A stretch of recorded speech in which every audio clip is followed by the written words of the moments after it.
Hey guys, welcome back to another episode of Music Den. I'm your host Armando Venditti. Hoping you guys are having a good day, and above all else, that you're looking after yourselves and one another.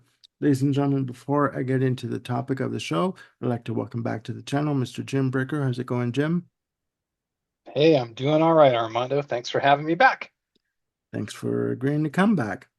Now, ladies and gentlemen, today we are going to be tackling a new music discovery segment, and the group we're going to be talking about is completely new to me. This is pretty much virgin territory for me.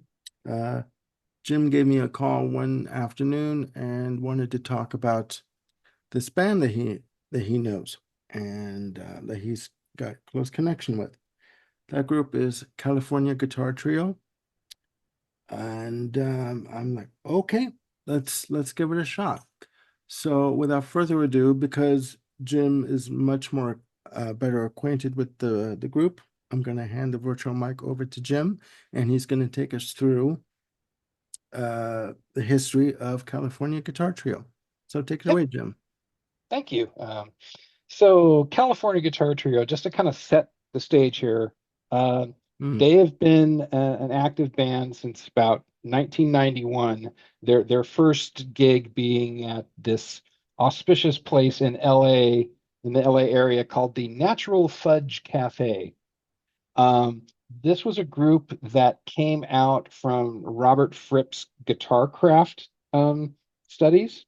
I read about that. And I think Robert encouraged one of the guys to say, hey, why don't you have a more specific aim in like working with a few other people and what sort of things you might like to do? And so at first there were four of them that got together, but it wheedled itself down to three. And that is where the Guitar Trio name comes from. It's the three of them. They have between their own like self-released albums and things through other labels, medium-ish and smallish. They've had 21 albums come out across all the streaming platforms. They've got 120 million streams amongst them.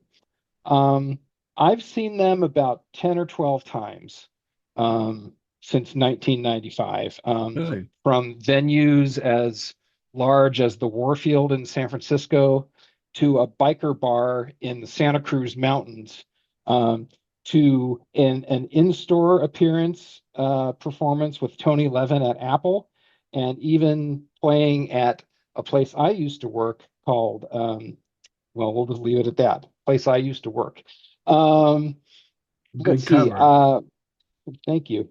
I also have had the occasion to um, attend a recording that they did for a live album that was released called Monday Night in San Francisco, and I even had the honor of being able to name one of their songs, which we'll get to as part of our playlist here.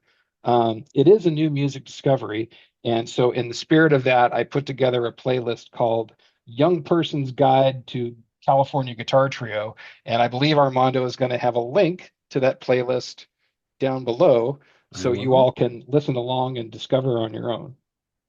I will do that. Yes. Okay. And in reading up on the band, I found it interesting that they've also worked with Tony Levin and Pat Mastelotto. Oh, yes. Yes, they have quite a well, there's one whole album that is with Pat and Tony, Mhm. and Tony produced one of their albums. Um, so yes, there's quite a good connection there within the Mhm. Crim universe Mhm. between California Guitar Trio and members of King Crimson, past Yes. and present. Well, I guess it's all past now. Um, so for the majority of their recorded output, the guitar trio CG3 has been comprised of Paul Richards from Utah, Bert Lams from Belgium, and Hideo Moriya from Japan. Now, if I understand correctly, Hideo left the band during COVID times, and he was replaced by a gentleman named Tom Greisgraber. Now, Tom, unlike the other guys who play acoustic guitars, Tom plays the Chapman stick. So Okay. when you go to see the California Guitar Trio these days, and I'm going to go get to see them next week. Yes, my tickets are here. Um, I see that.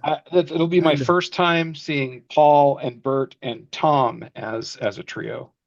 So I'm very much looking forward to that. yeah. Hmm. Um, so a little bit about what what they do. Um, assuming that the vast, majority of your audience is familiar with prog, I'm going to use a King Crimson reference here. At the end of the studio version of Three of a Perfect Pair, you can hear Fripp playing the melody line on an acoustic guitar. And if you've ever seen the, Crimson during like, 2000, 2001, 2003, Adrian would often play an acoustic version of the same song, Three of a Perfect Pair. The style of picking that's going on in that playing is probably the best connection for the unfamiliar to sort of get a handle on where California Guitar Trio is coming from. Yeah. They basically, aside from, we'll leave Tom aside because the Chapman stick is its own beast. Hmm. But for the majority of their recorded output, it's been amplified acoustic guitars and with using various combinations of effects and guitar synths and loops and different things to really sort of bring all these compositions to life. Not only do they have a influence of just European classical music, rock, blues, jazz, Yeah, it is world music. varied. It is Yeah, varied. Yeah. it is varied.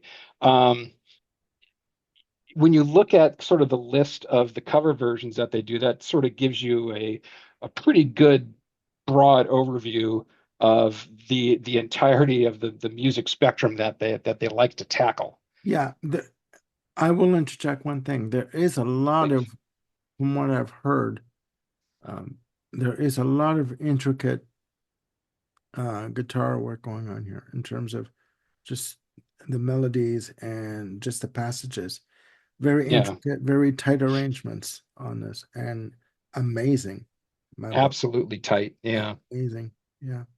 But before they formed the guitar trio, they were a part of a touring version of Robert Fripp and the League of Crafty Guitarists. And I Okay. may have actually seen the three of them in as part of the Fripp ensemble in 1988 at a show at the Great American Music Hall. I think the three of them plus Trey Gunn were part of the band.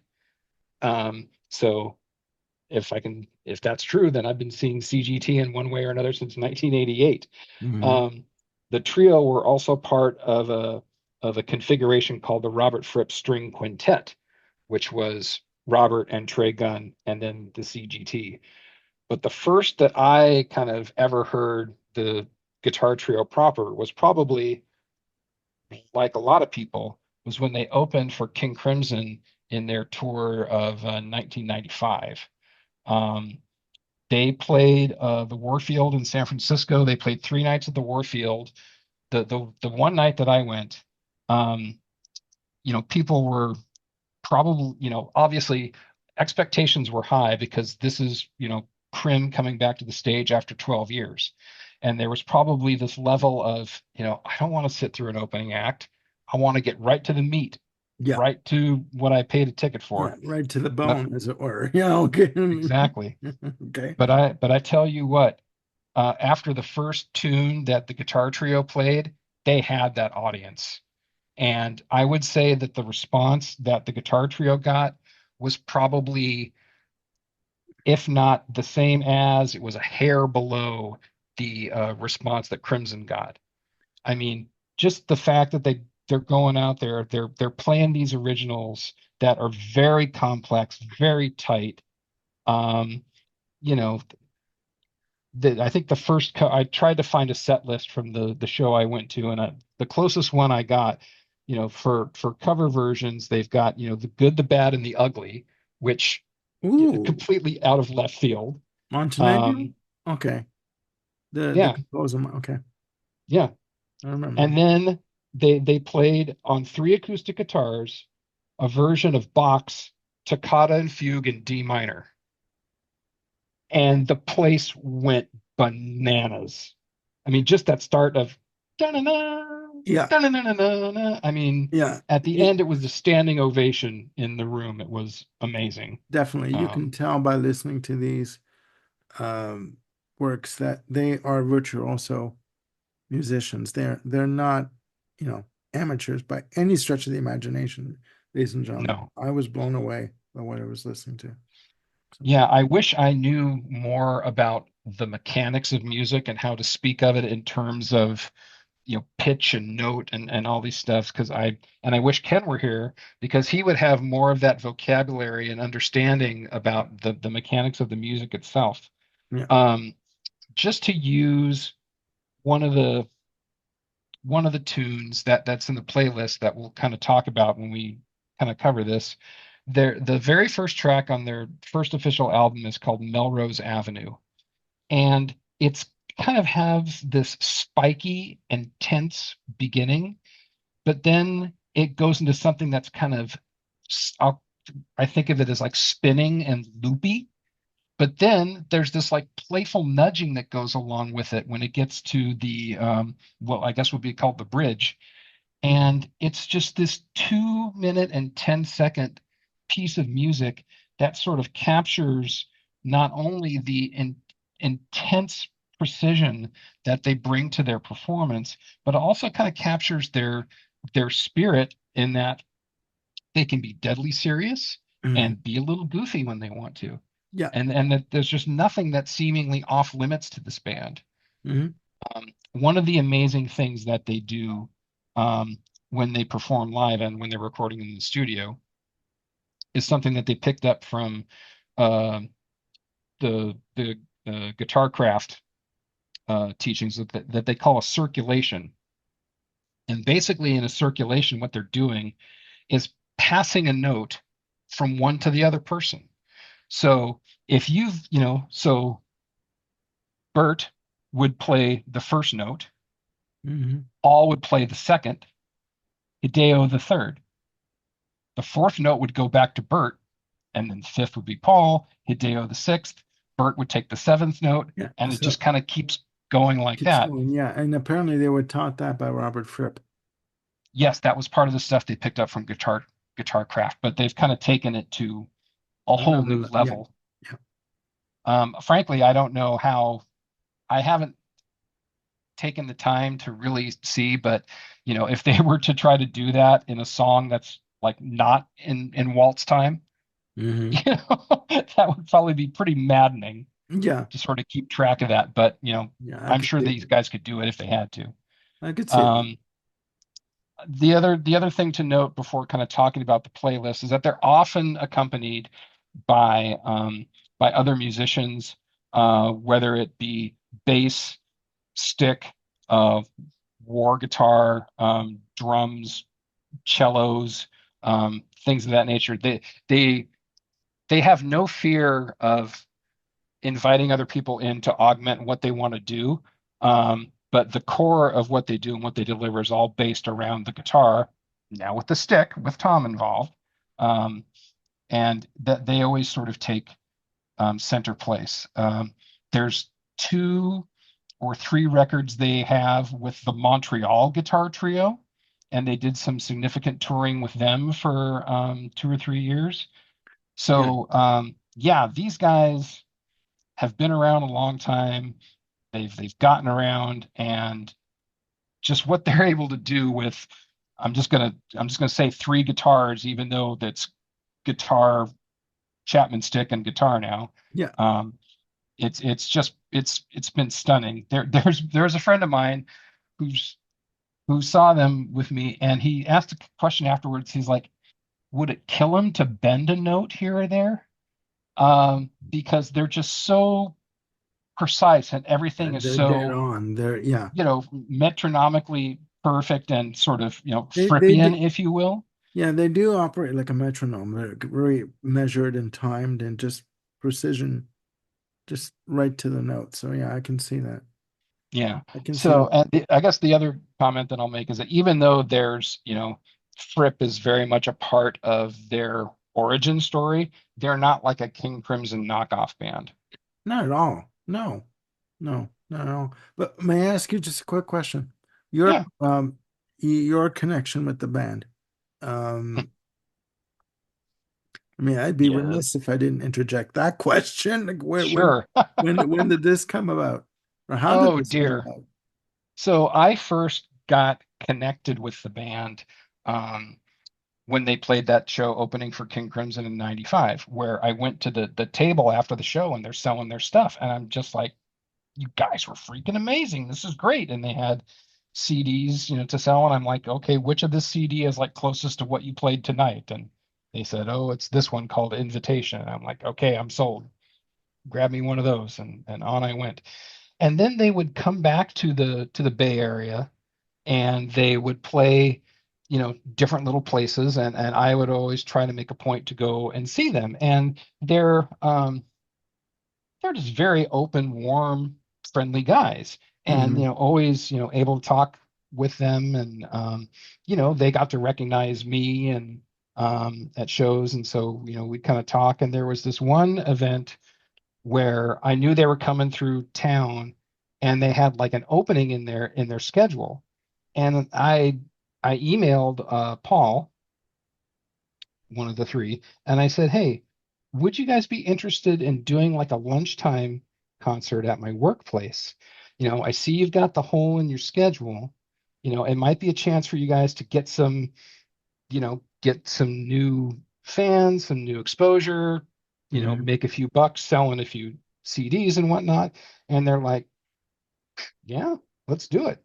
So they came and played at my workplace, and to this day, there's never been an event where you know Queen and Beethoven are played on three acoustic guitars at the stage of my former workplace. Oh my, So and then we've just kind of stayed in contact here or there, and I interesting. was happy to kind of reconnect with Paul and say I'm finally going to get a chance to come and guys and see you guys in a couple weeks. I'm very excited. Da, da, da, da, da. So um, Oh, okay. Okay. All right. No, it's good. It's interesting. You never know when things are going to happen, right? Or how yeah, things are going to and play. then there was the occasion, I think I mentioned this before, that I had named one of their songs.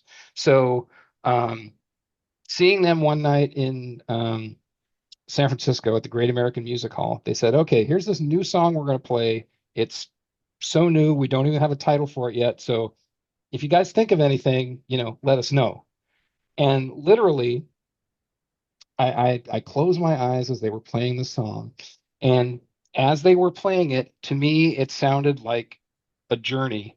And it was a very specific journey along Highway 35 in San Francisco Bay Area. Now, Highway 35 runs along the mountaintop, kind of separating the San Francisco Peninsula from the Santa Cruz area and the Pacific Ocean. This Okay. particular highway also has the name of Skyline Boulevard.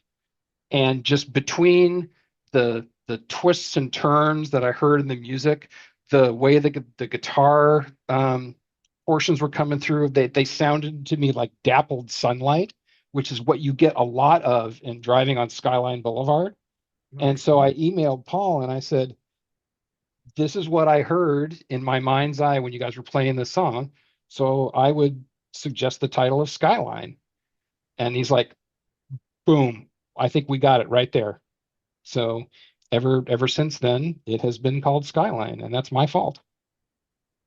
Okay. No, it's a good song. It's a good track. All Yeah. all these all these compositions, ladies and gentlemen, originals and covers are fantastic. There's no way around it. I mean, and there's no better way to describe them. So, Hmm. um, yeah, you really need to listen to these tracks and these albums, and seriously. So, So I so, digress. so to that end, we have the playlist below, which is organized in like four different chunks. Okay. The first chunk is cover versions.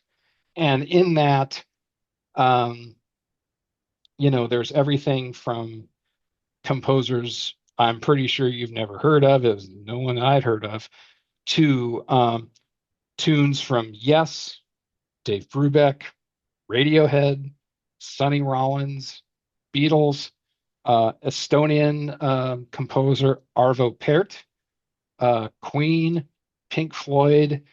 I mean, these Yeah. guys are pretty fearless in terms of what they tackle. Yeah. And I gotta say, guys, they do an amazing version of Bohemian Rhapsody.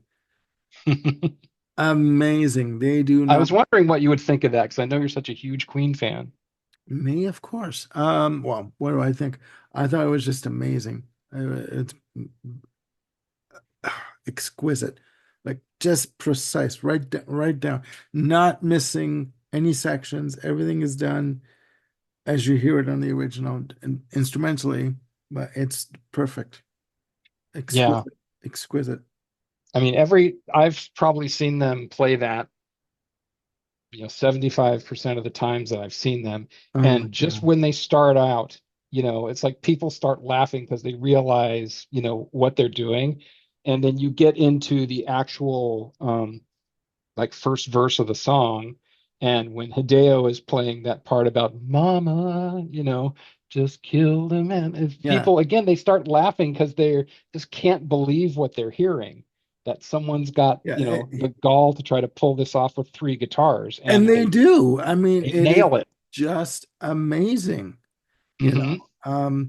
yeah, no, oh my God, I was like listening to this. Okay, I hear it, I get it, it's good. I just it's quite ballsy to pull off a cover of such a composition, but yeah, no, they do it perfectly. They do it What did you think of their version of Echoes? sublime. I mean, obviously the original is 23 minutes and change, and their version is 12 minutes and a few seconds, but they pull off the essence of the track perfectly. I mean, yeah, yeah, that's just very tight knit arrangements. They're in sync with one another from the get-go, and Hmm. yeah, yeah, you have to listen to these tracks, ladies and gentlemen, of these covers in order to get what we're talking about. Um, Right. and I'm gonna add this in. You can stream all this on the playlist, and I will put the link in the description below so you can check this out. So Yeah. There's a version on the playlist of their take on Yes's Heart of the Sunrise, which yes, they did on the album. It's called CG3 plus two.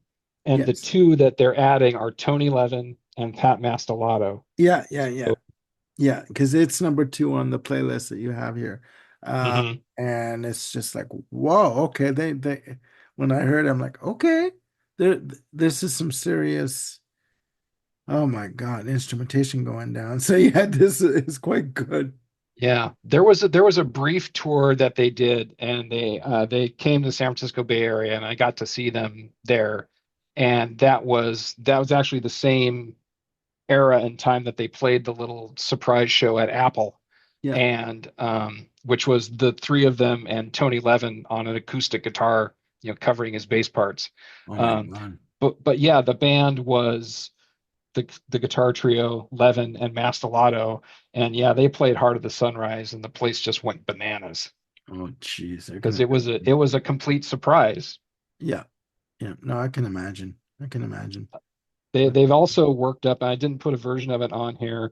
There's a song by the Mahavishnu Orchestra called Dance of the Maya that they also do a version of, whether it's just the three guitars or whether it's with Levin or whomever. But yeah, these guys, I think I wanted to start off the playlist with their covers because that's the thing that gets people excited, is yeah, just to hear these guys pull off something that's so well known, be it Brubeck or Yes or the Queen or yeah, Bach. or the Beatles. And yeah, and they really pull it off. So that's kind of the first section of this playlist, is the covers. Any Okay. other comments or No, questions? I'm just I'm letting you take the lead on this. Honestly, this is brand new to me, and I'm still taking it all in. I just can't believe how good they are, you know, in I'm terms of glad it. you like them. Oh yeah, no, definitely. I owed you a big one after Black Midi. Yes, you did. No sonic brain aneurysm here. I'm telling you. There we go. It's just sublime. Great. And I'll Um, say this, and then I'll let you continue. mhm.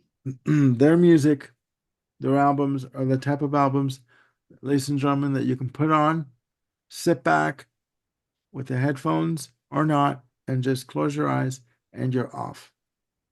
You're off Yes. on a journey and you're wrapped in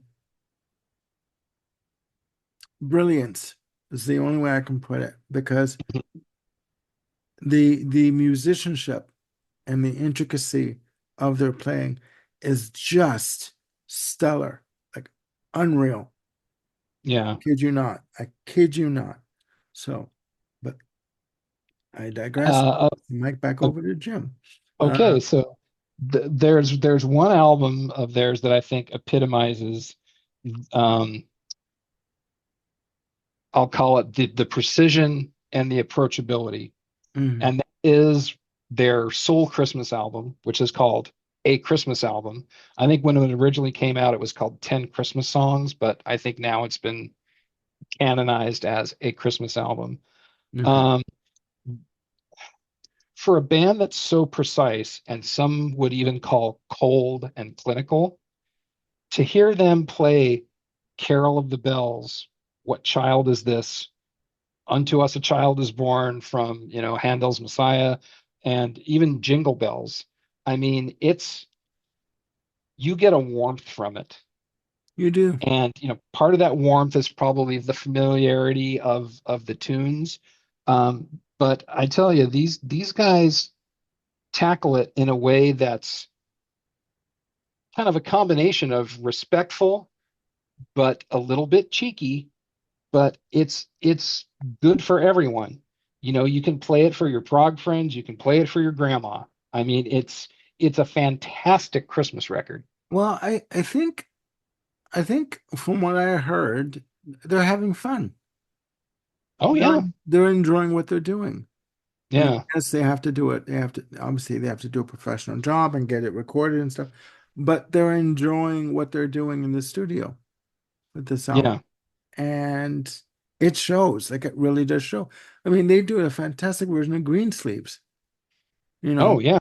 Um, it's just amazing. It is amazing. Yeah. Yeah, it's and so I felt that album was so good it kind of needed its own little call out section in this young person's guide list.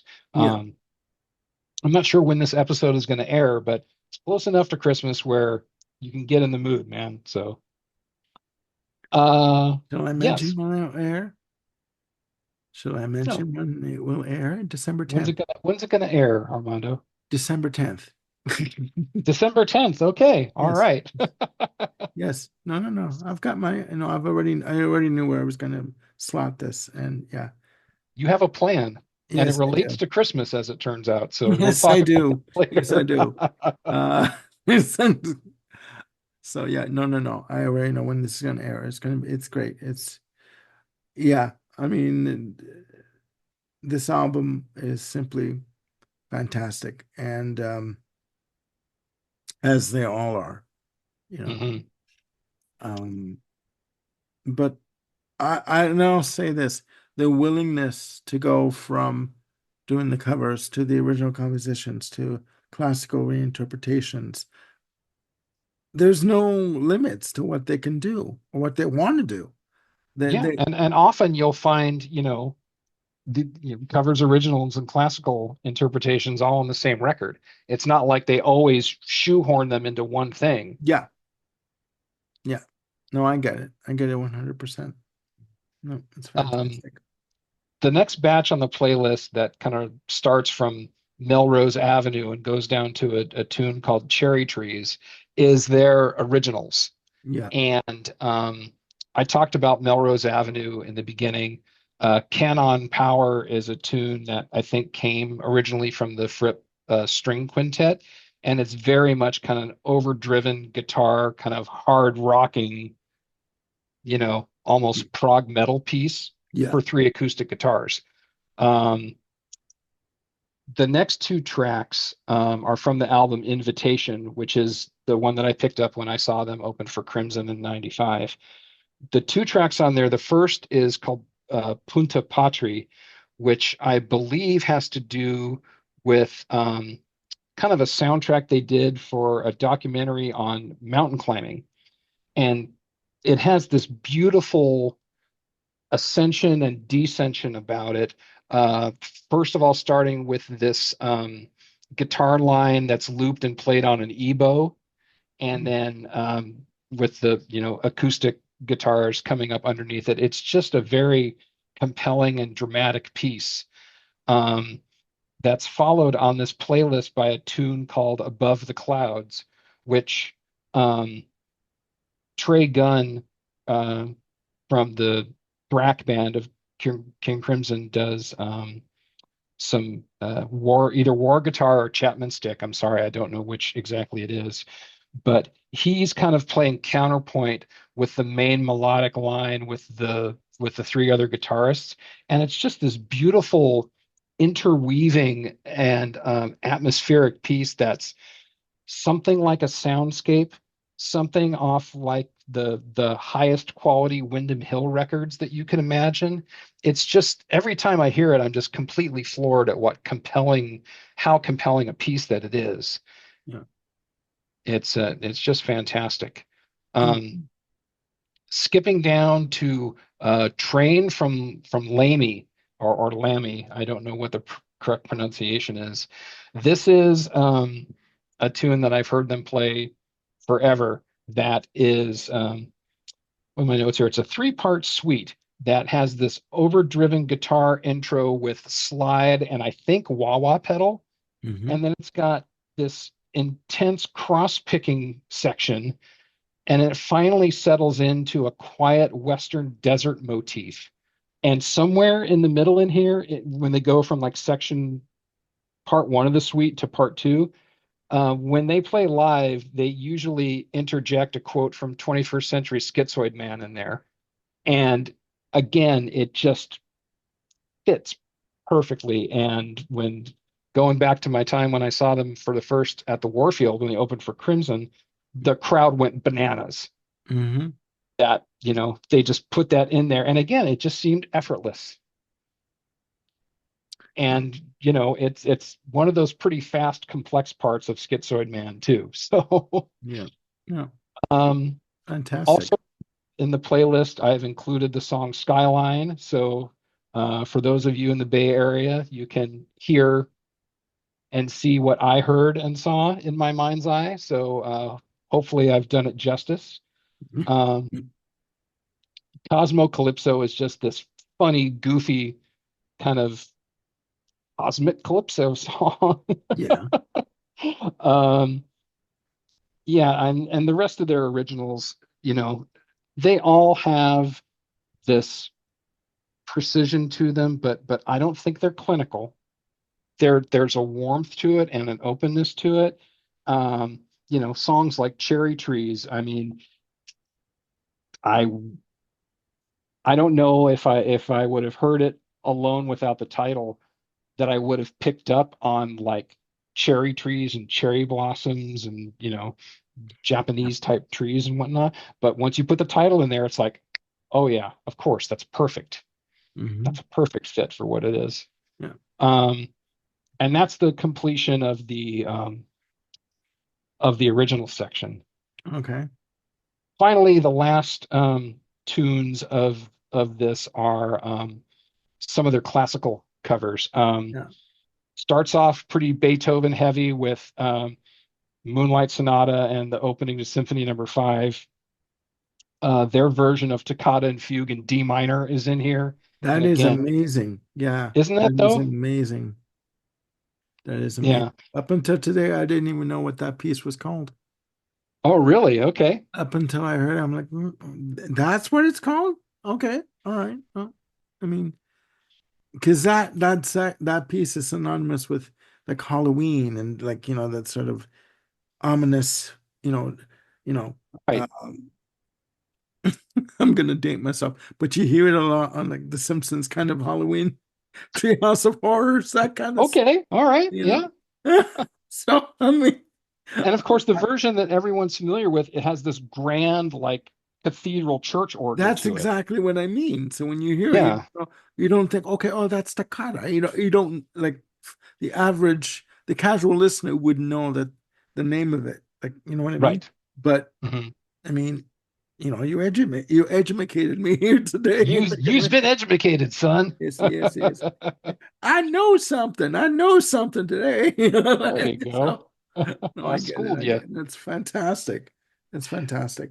Yeah. And then the playlist concludes with their version of the Ode to Joy section from Beethoven's Ninth Symphony, Yeah. which, again, I've heard performed on a stage at my workplace. I've heard it performed in a biker bar in the Santa Cruz Mountains. And it's just no matter where they're performing it, whether it's dead drop quiet in the audience, or whether you've got the sounds of like, burgers frying in the background from the bar kitchen, it's just completely compelling and Yeah. astounding of what they're able to pull off. So it seemed like the Ode to Joy is the perfect capstone to this playlist because to me, that's what their music exudes is just the joy of enjoying music and the joy of performance. Yeah. Hmm. No, I would agree. I would agree. I want to give a special mention to Ave Maria, Hmm. version of Ave Maria. My sister who passed away had that played at her wedding. Mm. So when I heard that, I'm like, okay, I just closed my eyes and I was thinking of Carmela. So I was like, okay, I, Nice. I get it. I understand. So yeah, Yeah. well, simply fantastic, really. Yeah. So if you guys are intrigued by what you hear and you're like, gotta hear more, I just gotta. Um, my recommendations, and maybe Armando, you could flip the album covers up there as I recommend them. I'm not telling you how to do your job. I'm really not. Of course you're not, but go ahead and tell me. Go ahead. Go I would ahead. recommend I would recommend Invitation from 1995, which again is where I first saw them and has that Above the Clouds and Toccata and Fugue in D minor on it.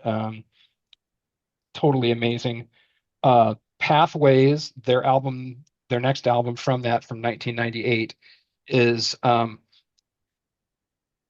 it's it's as good but in a different way. It's got kind of a more of a down to earth feel, but yet they're still doing some crazy originals and they're still doing a bunch of Beethoven.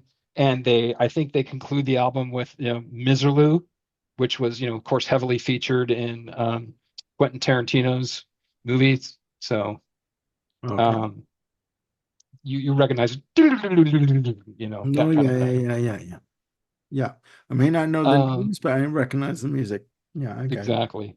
No, that's fine. Uh, CG3 plus 2 is the album that is, with Tony Levin and Pat Mastelotto, um, which has originals, uh, kind of, I'll call them quintet versions of other CG3 tunes. And then, of course, it's got that great cover of Heart of the Sunrise. And I think there's a version of Dance of the Maya on there as well, um, which has a great story that Tony Levin tells about his getting a phone call from a Mr. Murray Vishnu. Um, I'm just going to leave it at that. Okay. Um, Okay. let's see, Whitewater from 2004. Again, highly recommended. That was produced by Tony Levin, and that's the album that's got Skyline on it and Cosmo Calypso. Also, a kind of a mashup of Riders on the Storm and Ghost Riders in the Sky. That's pretty fun. Okay. So I recommend that. And in terms of albums easier to find, I also highly recommend the Christmas album, which we talked about and have the samples there. I know that Christmas album is going to come up in a future episode that we're going to have here on the channel. So you'll be hearing about that one again. Um, I wouldn't it, expect anything less. yes, yes. I figured it would Now, be. in the if you can find it territory, these are albums that are not on streaming, but part of the cache of 21 that they, originally released. You can get these, I'm sure, on eBay and Discogs and other places like that. Maybe I don't even think there's versions of them floating around on YouTube. Okay. Um, there's an album called Rocks the West, which I think actually has the version of Symphony Number 9 recorded at the Biker Bar in it. Um, it's fantastic album. Tony Levin guests on it, and saxophonist Bill Jansen is on there too on some tracks. And then lastly, the other rare album is called Monday Night in San Francisco, that was recorded on the tour supporting Rocks the West. And yeah, that's a complete show from the Great American Music Hall in San Francisco, Hmm. and has, um, got Queen, Beethoven, Duke Ellington, Dick Dale, Mahavishnu Orchestra. Yeah. Uh, they perform a version of Discipline, the King Crimson track Really? with Tony, and Oh, okay. it's pretty phenomenal. Um, so yeah, so that's a list of what, seven albums. Five of them are pretty easy to find, and if you're a good detective and are really liking what you hear, I highly recommend hunting down the other two. All right. All right. Well, there you have it, ladies and gentlemen. New music discovery episode on California Guitar Trio. Uh, Again, for me, as a newbie or as a virgin, quote unquote, to this band, it was a complete and pleasant surprise to listen to all 39 tracks that Jim gave myself and Ken to listen to. Ken unfortunately could not make this episode. We miss you, Ken. Feel Um, better, buddy. but to have to sit and listen to 39 songs to get just your mind wrapped around this kind of brilliance is the only way I can describe it in terms of the instrumentation and the flawless execution of this music is just amazing. So and if you by chance know of California Guitar Trio, please put in the comments down there, down below, what you think of them and what is your favorite album of theirs, and which style do you like? Do you like the originals? Do you like the classical compositions, covers, or do you like the covers of Queen, etc.? And let us know. But for me, this was a complete pleasant surprise, and I am going to endeavor to purchase some of these CDs in the near future. Yes, big surprise. But yes, Yes. Christmas is coming, so I think priority There, should. there you go. Um, Hey, so one other comment I want to make, yes. Armando. I mentioned Well, earlier that I am going to go see them November 15th, so it will have been passed by the time that this episode airs. When yes, they play live, they now have, and I think they've done this for the last several years, you can like purchase a thumb drive version of the show. They have it available that night. really. So I'm looking forward to walking away with a recording of California Guitar Trio with Bert, Paul, and Tom, um, to really kind of start to wrap my head around how they sound together with two guitars and a stick. There is a album out there, I should say, or yeah, they got a CD version of it, and there's a Bandcamp version that was from that version of the Guitar Trio opening for Crimson in 2021. It was recorded in Tucson, so didn't feature stuff from that today because it's not widely available on streaming services, and I really wanted to keep the keep the tracks to those that were most widely available. But Okay. if you do go to see Guitar Trio, California Guitar Trio, prepare to be blown away. I honestly cannot recall um, hearing from people, if that they did not like it the first time they saw it. So Yeah, strap in, boys and girls. I hope you all enjoy this. it is. It's a treat. It's a treat and an adventure, when you listen to these tracks. So again, ladies and gentlemen, I want to thank Jim Berker for joining me on this episode of New Music Discovery. And please check out California Guitar Trio. And again, let us know in the comments down below what you think of the band. And if you know of the band and you've seen them in performance in concert, please let us know your experience, okay? And how you discovered them, all right? Uh, I've said this before, music for me has always been um, a road of discovery and wonder. And I've always said that once you think you know all there is to know about music, you might as well just call it a day and just Yeah, stop. You know what I mean? That's what's so fantastic about music. You never stop learning about things and new music, new talent, new compositions, new melodies. You know what I mean? You never stop learning. So again, thanks, Jim, for this fantastic episode. And to wrap things up, Jim and I are going to be doing more shows together. We've got ideas percolating that we yeah. talked about before we came on to start taping, but we'll save that for another time. So again, please click like and subscribe and hit the notification bell to keep yourselves on top of any new content that I've got coming up. Um, we are working on some more show ideas that once we have them properly formulated, we'll let you know what they are. Okay. And yeah, please look after yourselves and one another. And we'll see you soon with more videos. Bye for now.